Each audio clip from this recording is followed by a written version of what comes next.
All right, hi everybody, John Meadows here, and today I'm doing a video. I really like this subject matter. I haven't done a lot of videos on this, but it's more around the psychological and mental impact of training based on various things. Okay, I got three areas I want to cover. One of them is how does mental fatigue impact your training performance? So I think back to the days when I worked at Chase Bank or wherever I worked. If I had a long day, if I was doing some tasks that were cognitively challenging, did it impact my workouts, things like that. So what is the effect of your performance when you are mentally challenged? And I came across this really cool study. Let me read it to you. Mental fatigue reduces training volume and resistance exercise. A crossover and randomized study, and it is by DeCieros et al. And it's a 2020. So it's pretty recent. September of 2020, this was published.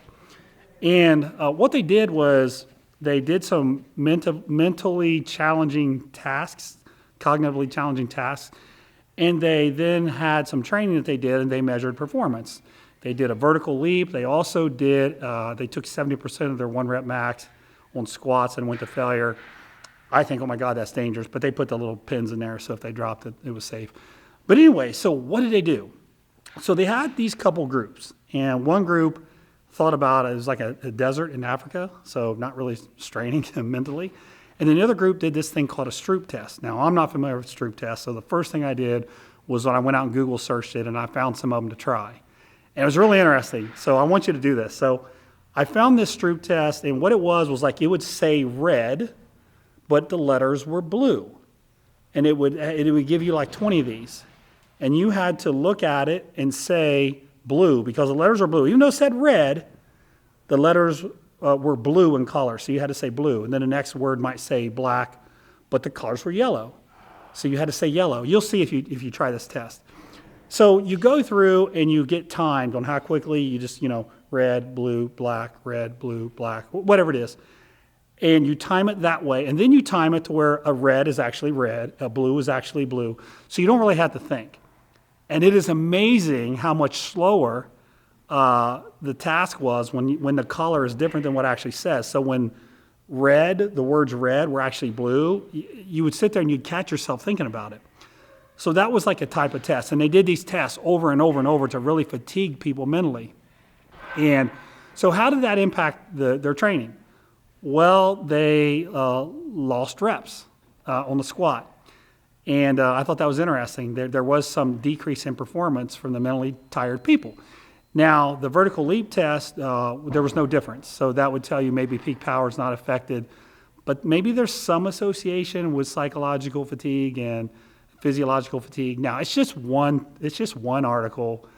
I'm not going to put too much into that. But what it did is it made me think. And I thought about, I used to work at a bank. And as a project manager, and some days were very mentally challenging. You had to think about all these different projects and tasks and how you were going to solve these things. And you do this all day. So then I was the prototypical guy that worked. I got off at 5 o'clock or 6 o'clock. Then I went to the gym and trained. And I remember thinking, you're just fatigued mentally. And I bet you anything, a lot of you watching this video can relate.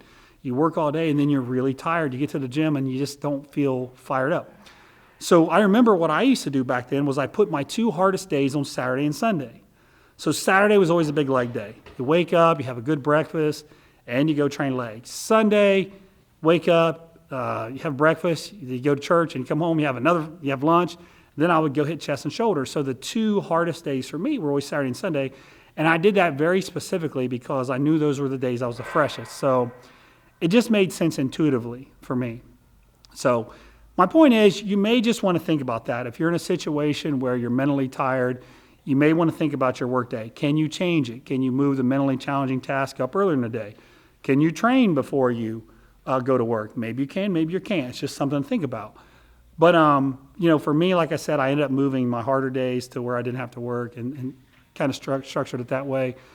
But I think it is interesting to just think about that. And I thought it was something you might enjoy. So from a psychological, mental perspective, the lesson here could be try to make sure you're mentally not drained when you go train. Now, I know that sounds like common sense, but common sense is not always common. So anyways, okay, the second one has to do with spotters and how does having a spotter impact your performance. So if you want to find it, presence of spotters improves bench press performance, Sheridan 2019. So another really interesting one. And long story short, they had people bench press, and the people that had a spotter seemed to get another rep and a half on their lifts, and the rate of perceived exertion was actually lower, so they didn't think the weight was as hard as they usually would. Now, the thing that I liked about the video is they didn't tell people why they were doing the research. They had no idea. So sometimes they had a spotter, sometimes they didn't. I thought that was pretty interesting. So take a look at that. But so for me, again, just something to think about. You see me training here, and I'm always training with somebody else. I really, really like training with somebody else. I like having spotters. I just always have liked that, and I've always thought that having a good training partner was extremely important for my progress. So I feel that way mentally, but then you got to think, okay, but does it really matter? Because there's a lot of people that train on their own, they do great. But does it really matter? And I thought this was interesting because it does make sense, right? If you got a spotter, you're going to be more aggressive, you're going to go for it, you're not going to be as concerned. Maybe if you don't have a spotter, you're racking the weight way too soon, you're scared, which is probably a good thing, you're just trying not to get injured.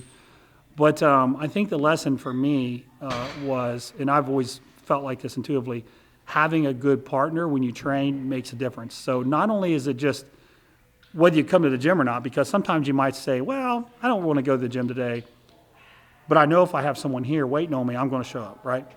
So I'm going to get to the gym. But it goes beyond that. Maybe there's actual performance improvements that you can make. And I'm a firm believer in the last few reps of the sets are the ones that make the biggest difference. So if you do a set of 10, the 9th and 10th rep to me are way more important than the first and second rep. So when you think about consistently getting a rep or two extra over a period of 1 year, 5 years, 10 years, it would make sense to me that it would be good to have a spotter, somebody that you enjoy training with, somebody that you trust. Okay, now the third one has to do with the old bodybuilder mind-muscle connection, and it's actually a part of my presentation when I travel to do seminars. Does it really matter, that mind-muscle connection? You have this thing called internal focus, and you have this thing called external focus. An internal focus would be like, you remember when Arnold used to curl, and he would always visualize his biceps peaking, and you used to read all this. But it's actually thinking about the muscle and trying to really get into the muscle. External focus would be more like, you say you're squatting, drive your feet through the floor, something like that. But there's actually quite a bit of research on this. If you look up Brad Schoenfeld, Brad's a good friend of mine that I trust. Here's one, differential effects of attentional focus strategies during long-term resistance training, Schoenfeld et al., 2018.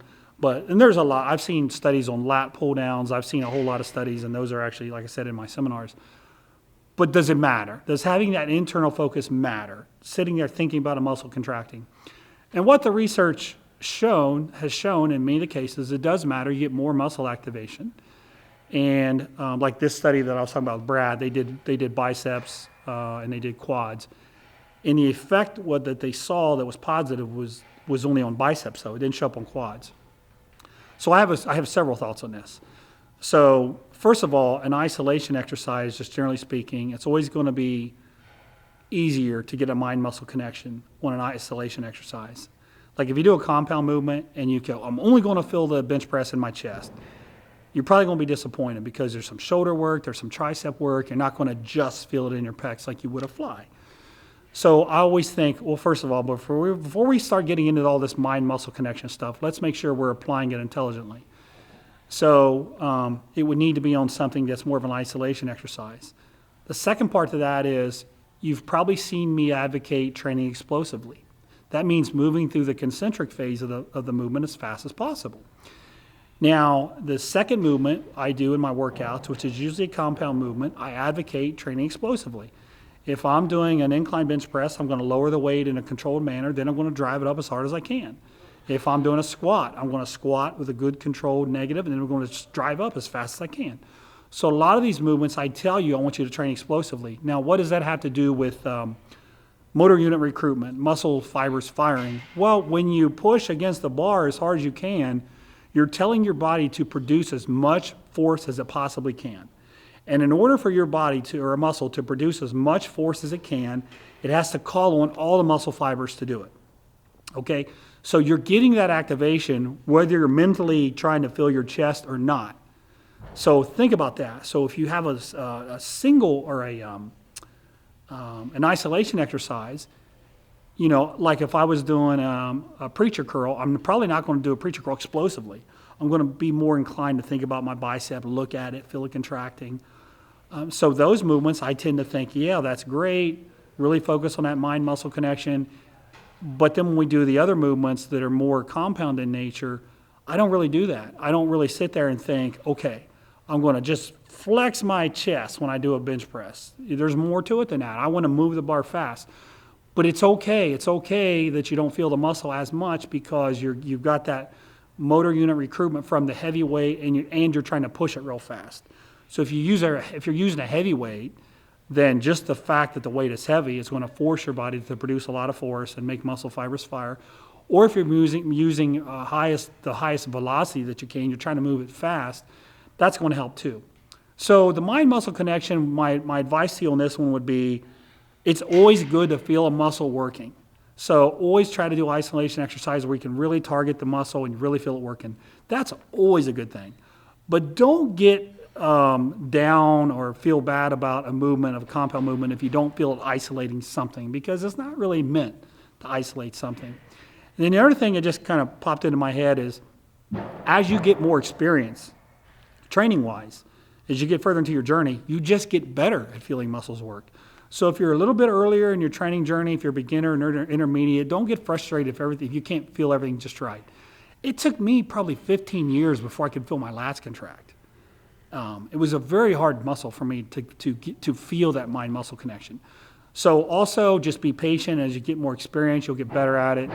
So that's the three things I wanted to talk about. So let me think. So the first one was the mental fatigue. So think about strategies on the mental fatigue, how you can attenuate that when you train. The second one was spotters. So have a good spotter that can help you get a rep or two. And then the third one was this idea of mind-muscle connection. And my advice to you there would be, try to use it, especially on isolation exercise. But on compound movements, I still want you to be explosive. You're still going to get good muscle activation. What I don't like is compound movements where you do a slow concentric. Like say you're bench press and you do it slow. I don't like that at all. It's teaching your body to not produce force. So anyways, that's three things. I hope you found this interesting. Apply these strategies. And then listen, if there's a bunch I missed, let me know. What else can you do mentally to improve your training? That's it. Thanks, and we'll see you next time.